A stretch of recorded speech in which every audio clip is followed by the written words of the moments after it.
Main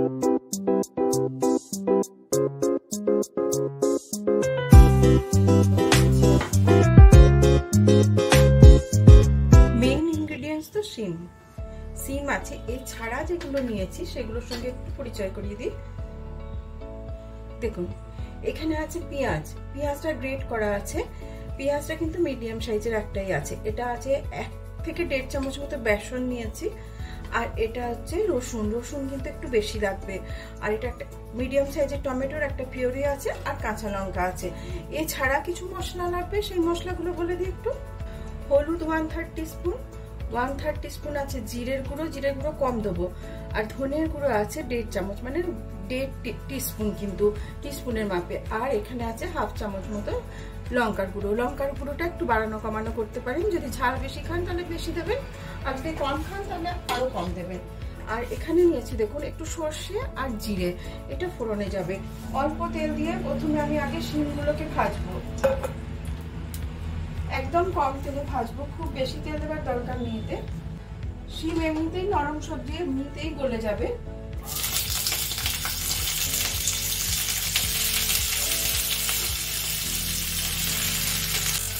ভাজার সময় just একটুখানি নুন ছড়িয়ে দিচ্ছি, যাতে থেকে পর্যন্ত নুনটা চলে যায়।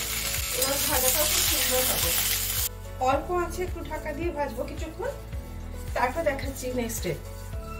দেখুন মিনিট খানে কিন্তু আমি ভাজছি এটা, এর বেশি আর ভাজবো না, কারণ যখন গ্রেভিটা ফুটবে এটা তখন আর একটু তো হবে, নাহলে শিমগুলো একদম গলে যাবে।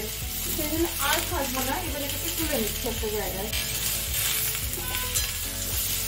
দেখুন তেল প্রায় নেই বললেই চলে, খুব কম তেলে এটাকে ভেজে নিয়েছি। আচ্ছা এবার আমি এতে আর একটুখানি তেল অ্যাড করছি। আচ্ছা তেল কিন্তু গরম হয়ে গেছে। এবার আমি এতে এই ফোড়নটা দিয়ে দিচ্ছি, যে জিরে আর সর্ষেটা রেখেছিলাম সেই ফোড়নটা। প্রথমে এবার এই পেঁয়াজটা দেবো।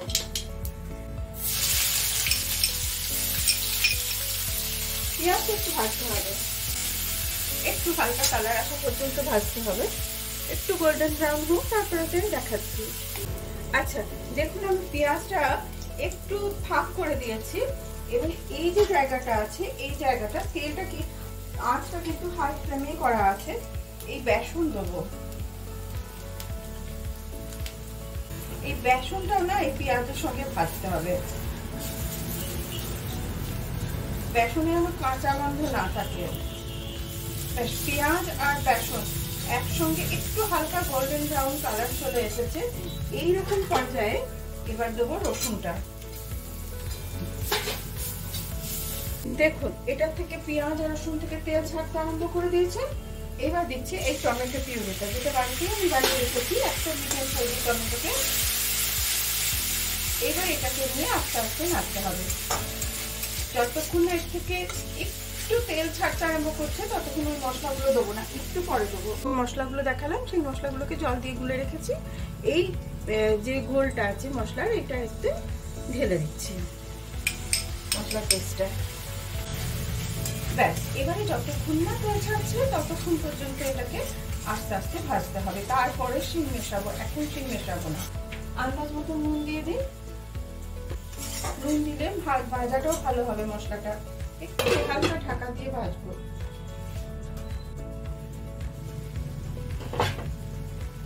দেখুন সাইডে সাইডে তেল চলে এসেছে। আমি একটু ক্লোজে দেখাই। দেখুন এইরকম পর্যায়ে এবারে আমি ওই যে ভেজে রেখেছিলাম শিমগুলো, সেইগুলোকে মেশাবো। দেখেছেন কনসিস্টেন্সিটা গ্রেভি এইরকম তেল ছাড়া হয়ে গেছে। এবার আমি মেশাচ্ছি এই শিমগুলো। এইরকম শিমের মধ্যে একটা যে একটুখানি কষা কষা ভাব থাকে না, সেটা কাটানোর জন্য 2-4 দানা একটু চিনি ছড়িয়ে দেবেন। যদি পছন্দ না করেন তাহলে দেবেন না, স্কিপ করতে পারেন। আর এখানে আমি কিছু কাঁচা লঙ্কাকে ছিঁড়ে রেখেছি, ওই কাঁচা লঙ্কাগুলো দিয়ে দিচ্ছি। আর একটুখানি কাসুরি মেথি, এটাকে হাতে করে ক্রাশ করে এরকম ফেলে দিচ্ছি। ব্যাস এবারে একটু হালকা জলের ছিটে দেবো, যাতে শিমগুলো সেদ্ধ হওয়ার মতো। ব্যাস দিয়ে জল বেশি হবে না, কিন্তু এই যে একটুখানি ছোট বাটিতে 1 বাটি এতে জল দেবো, এই বেশি দেবো না। ব্যাস এবার এটাকে ঢাকা দিয়ে দিচ্ছি। মিনিট 5-7 তো লাগবে, 7 মিনিট মতো লাগবে, তারপরে দেখাচ্ছি আমি খুলে কিরকম হয়েছে। চলো, 7-8 মিনিট মতো হয়ে গেছে, আমি ঢাকাটা খুলছি এবার। আহা হা হা, কি দারুণ গন্ধ বেরোচ্ছে, দারুণ সুন্দর। দাঁড়ান আমি একটু নিয়ে না ক্লোজে দেখাচ্ছি। এই তরকারি আর রুটি, আর কিছুই লাগবে না। চলুন এটাকে তাহলে এবার আমি পরিবেশন করে দিই। দেখুন কিরকম লাগলো এই রেসিপি, অবশ্যই আমাকে কমেন্ট বক্সে জানাবেন।